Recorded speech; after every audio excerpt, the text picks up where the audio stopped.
নমস্কার বন্ধুরা, সম্পার রান্নাঘরে আরও একটি নতুন রেসিপি নিয়ে হাজির হয়ে গেছি। আশা করি তোমরা সকলেই খুব ভালো আছো। আজকে তোমাদের সাথে শেয়ার করতে চলেছি সুজির পকোড়া। এই পকোড়াগুলো যেমন মুচমুচে হয় তেমনি খেতেও ভীষণ মজার হয়। আর এই পকোড়ার সাথে আজকে তোমাদেরকে একটা চাটনিও আমি তৈরি করে দেখাবো। এই চাটনিটা দিয়ে শুধুমাত্র এই পকোড়াই না, নানান রকম স্ন্যাক্সও কিন্তু এই চাটনি দিয়ে খেতে ভালো লাগে। চলো তাহলে মূল রেসিপিতে চলে যাই। প্রথমে এই পকোড়া তৈরির জন্যে একটা বোলের মধ্যে আমি নিয়ে নিলাম 1 কাপ সুজি, আর তার মধ্যে আমি দিয়ে দেবো ফেটিয়ে রাখা 100 গ্রাম টক দই। আর টক দইটা দিয়ে এবারে ভালো মতন সুজির সাথে মিশিয়ে নেব।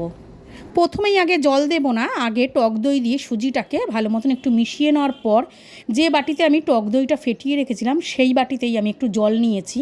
এবারে অল্প অল্প করে জল দিয়ে সুজির সাথে ভালো মতন মেশাবো। খুব বেশি কিন্তু জল দেব না, একটু হালকা কাদা কাদা ভাব থাকবে। এই রকমভাবে মিশিয়ে নেওয়ার পর একটা ঢাকনা দিয়ে আমি 15 মিনিটের জন্য ঢাকা দিয়ে রেখে দেব।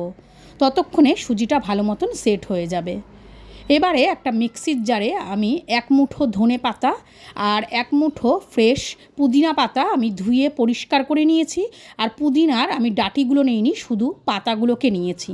এবারে ছোট 1 টুকরো 1/2 ইঞ্চিরও কম আমি একটু আদার টুকরো দিয়ে দিলাম, আর 5 কোয়া রসুন, আর 4টে কাঁচা লঙ্কা, আর 1 চামচ বিট নুন, আর একটা গোটা পাতিলেবুর রস করে এর মধ্যে দিয়ে দিয়েছি, আর দিয়ে দিলাম 1/2 চামচ জিরা। এবারে এটাকে আমি সুন্দর করে একটা পেস্ট বানিয়ে নেব। আমি বেশ সুন্দর করে একটা মিহি পেস্ট বানিয়ে নিয়েছি। এবার এটাকে একটা বাটিতে নামিয়ে নেব। আর এটাকে যদি একটা এয়ারটাইট বক্সে ফ্রিজে রাখা যায় তাহলে কিন্তু ভালো মতন 15 থেকে 20 দিন একদম ফ্রেশ থাকবে। আর এটা দিয়ে নানান রকম স্ন্যাক্স কিন্তু খাওয়া যাবে। 15 মিনিট হয়ে গেছে। এবারে এতক্ষণে সুজিটাও কিন্তু ভালো মতন সেট হয়ে গেছে। একটা চামচ দিয়ে তোমাদেরকে আমি দেখাচ্ছি। দেখো সুজি কিন্তু অনেকটাই যে দইয়ের জলটা ছিল সেটা সোফ করে নিয়েছে, আর সুজিটা ভালো মতন সেট হয়ে গেছে।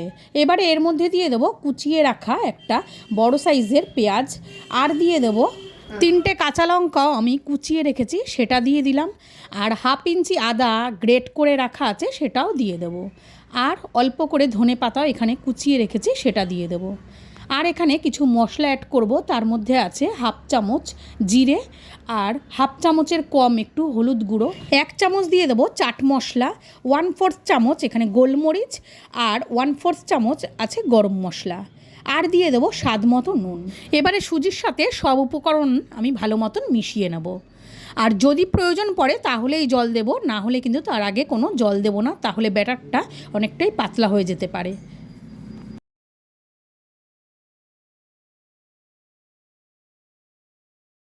সুজির এই মিশ্রণটা ভালো মতন মাখা হয়ে গেছে।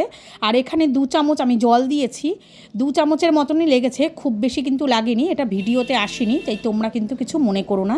এবারে দেখো আমার ব্যাটারটা ঠিক কীরকম হয়েছে। আর এখানে দিয়ে দিলাম 1/4 চামচ বেকিং সোডা, আর বেকিং সোডাটা কিন্তু সবার শেষেই দেবে। বেকিং সোডার ওপরে 1 চামচ জল দিয়ে আমি আবারও ভালো মতন মিশিয়ে নিলাম সুজির সাথে। আর এই বেকিং সোডা দেওয়ার পরে কিন্তু আর রেস্টে রাখার প্রয়োজন নেই, সাথে সাথেই ভেজে নিলে হবে।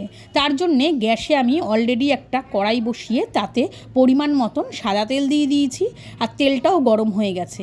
এবারে সুজির মিশ্রণ হাতে নিয়ে অল্প অল্প করে পকোড়ার মতন করে আমি তেলে ছেড়ে দেব। আর এই সময় গ্যাসের আঁচটা মিডিয়ামে রেখেই পকোড়াগুলো ভেজে নিতে হবে। আর নিচের দিকটা যখন হালকা লাল হয়ে যাবে তখন পকোড়াগুলো আমি উল্টে দেব। ভিডিওটা যদি ভালো লাগে তাহলে একটা লাইক দিও, শেয়ার করো, আর নতুন নতুন ভিডিও পাওয়ার জন্য চ্যানেলটিকে সাবস্ক্রাইব করে আমার পাশে থেকো। পকোড়াগুলো উল্টে পাল্টে আমি লাল করে ভেজে নিয়েছি। এবারে আমি একটা পাত্রে তুলে নেব। আর একইভাবে আমি বাদবাকি পকোড়াগুলোও কিন্তু ভেজে নেব। আমার এই সুজির পকোড়ার রেসিপিটা যদি তোমাদের ভালো লাগে তাহলে কমেন্ট করে জানিও, আর বাড়িতে অবশ্যই একবার ট্রাই করো। তাহলে আজকের মতো এটুকুই। সবাই ভালো থেকো, সুস্থ থেকো। আবারও খুব শিগগিরই নতুন একটা ভিডিও নিয়ে তোমাদের সামনে হাজির হয়ে যাব।